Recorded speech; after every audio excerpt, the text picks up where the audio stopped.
School খোলা থাকলে বাচ্চাদের টিফিন আমার কাছে ভীষণ প্যারাময় মনে হয়, কারণ যেহেতু সারাদিন ব্যস্ত থাকি আর তারপরে বাচ্চাদের কিন্তু এক এক দিন এক এক রকম আইটেমের বায়না থাকে। আজকে এটা নেব না টিফিনে, কালকে ওইটা নেব না।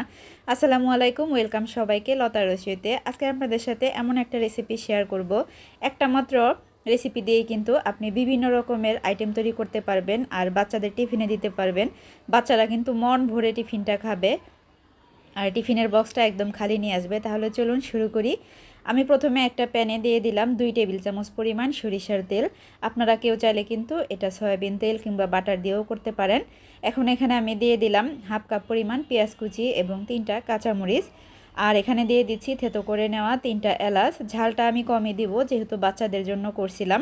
আর এখানে বড় সাইজের একটা তেজপাতাকে এভাবে ছোট করে কেটে নিয়েছি। দিয়ে দিচ্ছি 2 টুকরা দারচিনি। আর এখানে আছে 6 থেকে 7টা লবঙ্গ। লবঙ্গটা একটু বেশি পরিমাণে দিলে এই রেসিপিটা থেকে খুবই সুন্দর একটা স্ট্রং ফ্লেভার আসে। আর দিয়ে দিচ্ছি স্বাদমতো লবণ। যারা নতুন রাঁধুনি আছেন কিংবা প্রথমবার করবেন তারা প্রথম দিকে লবণটা কম দিতে পারেন, পরবর্তীতে আবার অ্যাড করা যাবে। পেঁয়াজটা জাস্ট 1-2 মিনিট ভেজে নেওয়ার পরে এখানে আমি দিয়ে দিচ্ছি 2 টেবিল চামচ পরিমাণ আদা এবং রসুনের পেস্ট। আমার এখানে আদা এবং রসুন একত্রে বাটা আছে। আর পেঁয়াজটা কিন্তু একদম লাল লাল করে ভাজার দরকার নেই।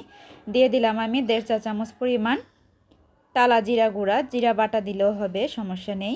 এখন আমি দিয়ে দিচ্ছি হলুদের গুঁড়া 1 চা চামচ পরিমাণ, আর লাল মরিচের গুঁড়া দিয়ে দিব হাফ চা চামচ পরিমাণ। তবে কেউ যদি চান নিজেদের জন্য বা মেহমানদের জন্য করবেন, ঝালটা বেশি দিতে চান, সেক্ষেত্রে কিন্তু বাড়িয়ে দিতে পারেন মরিচটা। আর ধনিয়া গুঁড়া দিয়েছি 1 চা চামচ পরিমাণ। এখন সব কিছু ভালোভাবে একটু নেড়েচেড়ে মিশিয়ে নিয়ে দিয়ে দিব সামান্য একটু পরিমাণ পানি। এতে করে কিন্তু মশলাটা একদমই পুড়ে যাবে না। তো পানিটা দিয়ে সব কিছু ভালোভাবে মিশিয়ে নিয়ে চুলাটা আমি মিডিয়ামে রেখে মশলাটাকে ভালোভাবে কষিয়ে নিব। মশলাটা সুন্দর করে কষিয়ে নেওয়ার পরে আমি এখানে দিয়ে দিচ্ছি 1 কাপ পরিমাণ চপ করে নেওয়া গরুর মাংস। আমি চপার এটাকে সুন্দর করে চপ করে নিয়েছি, চাইলে কিন্তু পাটায় বেটে নেওয়া যেতে পারে।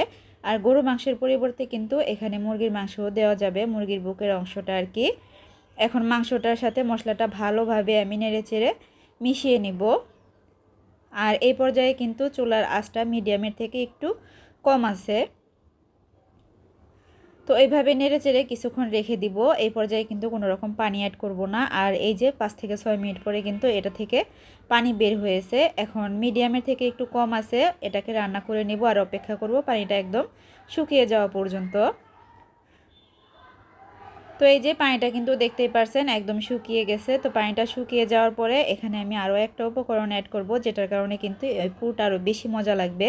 আমি এখানে বড় সাইজের 2টা আলুকে আগে থেকে সিদ্ধ করে এভাবে ছোট ছোট কিউব করে কেটে নিয়েছি। একদম ভর্তা ভর্তা করে দিইনি, তাহলে কিন্তু এটা খেতে মজা লাগবে না। জাস্ট একটু কিউব করে দিলে এটা খাওয়ার সময় মুখে লাগে আর মজা লাগে। তো আলুটা দিয়ে দেওয়ার পরে খুব সুন্দর করে আবারও ভালোভাবে সব কিছু মিশিয়ে নিচ্ছি। মিশিয়ে নেওয়ার পরে এখানে আমি দিয়ে দিলাম 1/4 কাপ পরিমাণ পানি। আমি গরম পানিটা দিয়েছি, চাইলে ঠান্ডাও দেওয়া যেতে পারে, সমস্যা নাই। তবে গরম পানিটা দিলে তাড়াতাড়ি হয়ে যায় আর কি। পানিটা দিয়ে দেওয়ার পরে মিডিয়াম ফ্লেমে আমি রান্না করে নিব যতক্ষণ না পর্যন্ত পানিটা একদম শুকিয়ে যায়। তো এই যে আমি রান্না করে নিচ্ছিলাম আর মাঝে মাঝে কিন্তু এটাকে আমি নাড়াচাড়া করে নিচ্ছিলাম। আর এটা কিন্তু আমি ঢাকনা দিয়ে রান্না করি নাই, তবে আপনারা কেউ চাইলে ঢাকনা দিতে পারেন। তো মোটামুটি যখন পানিটা শুকিয়ে আসবে ওই পর্যায়ে কিন্তু আমি যে গরম মশলা কাঁচামরিচগুলি দিয়েছিলাম সবগুলো আমি তুলে নিব, কারণ এগুলার যা কাজ করার ছিল ওটা কিন্তু শেষ, আর এগুলার আর এখন দরকার নাই।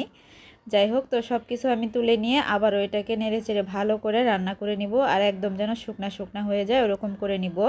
আর এই যে দেখতে পাচ্ছেন এটা কিন্তু একদম শুকনা শুকনা হয়ে গেছে আর একদম রেডি।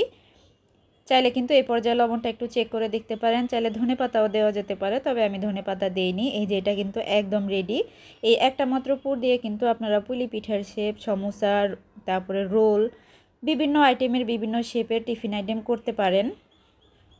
এই যে আমি কিন্তু পুলি পিঠার শেপ দিয়ে বেশ কিছু পিঠা বানিয়ে ফ্রোজেন করে রেখে দিয়েছি। বাচ্চাদের টিফিনেও দেওয়া যায়, মেহমান আসলেও ভেজে দেওয়া যায়, কিংবা নিজেরাও খাওয়া যায় বিকেল টাইমে। তো সবাই ভালো থাকবেন, আল্লাহ হাফেজ।